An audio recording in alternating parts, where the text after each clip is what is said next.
Hello everyone, welcome back to our YouTube channel where we bring you the latest gist in Nigerian politics.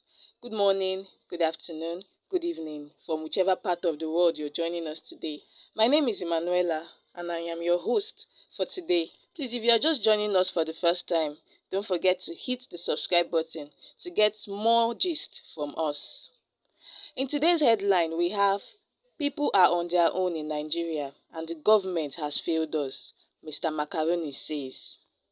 The Instagram comedy video artist Debo Adebayo, popularly called Mr. Macaroni, has again taken to his Twitter page to express his feelings about the current insecurity problems across Nigeria by saying Nigerians are on their own because the government has failed us as regards daily killings and kidnapping across Nigeria.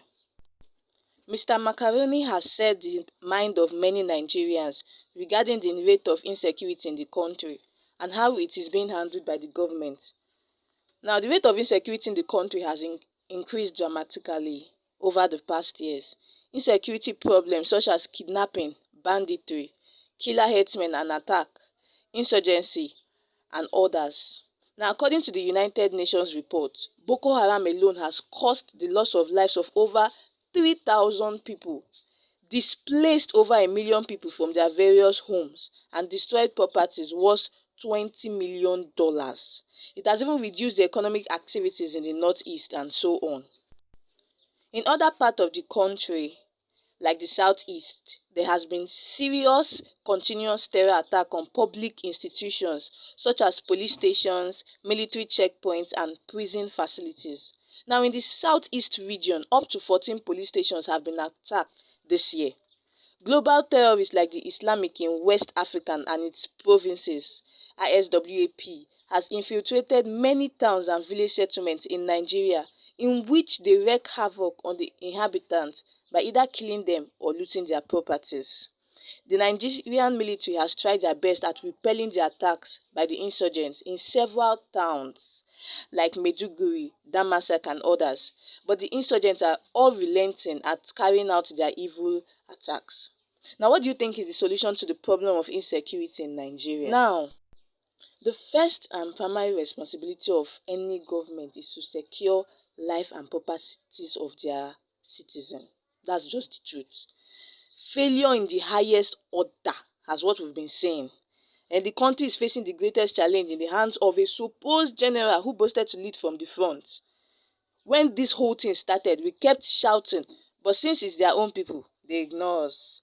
Today, that evil they failed to stop earlier has become wild and dangerous. Now it's unstoppable, spreading like wildfire and sucking on their own blood, because this insecurity is affecting everybody, every single soul in Nigeria, no matter where you are from, no matter where you are living. In fact, I'm not sure anybody can even come out of their house and say they want to go somewhere without fear. A time comes when we must rise up and speak the truth. At such a time, the aim isn't to score political points or choose to whitewash the leadership of Nigeria. Given the existential threat Nigeria is facing and the seeming leadership in Nigeria, we mustn't be complacent or not be afraid to address our president, who we elected to safeguard the life of every Nigerian. We didn't just wake up one morning and put him there because we feel that he can lead us, he can protect us.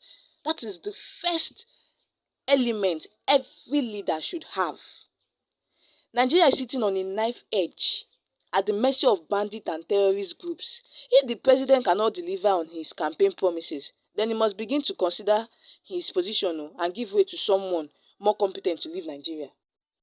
Yes, he should give way. It's not a must. You mustn't sit there. If you can't do anything, you resign. You give someone else. That is how life is. You cannot carry your incompetency and sit down where you know you're the leader, but when you're sitting down now, you cannot help anybody. It's not fair now. Okay, allow us carry arms. You said no. Let us protect ourselves. Although right now I know people are still struggling to protect themselves, despite we having a government or not having a government. Right now we have a leaderless leadership in Nigeria. We cannot choose the path of political correctness when our country is falling apart and Nigerians are being massacred daily in their own country, our own father's land, a land where we were born. We are still being murdered. Wait, if we are not safe here, then where are we safe? That is why most people are traveling out.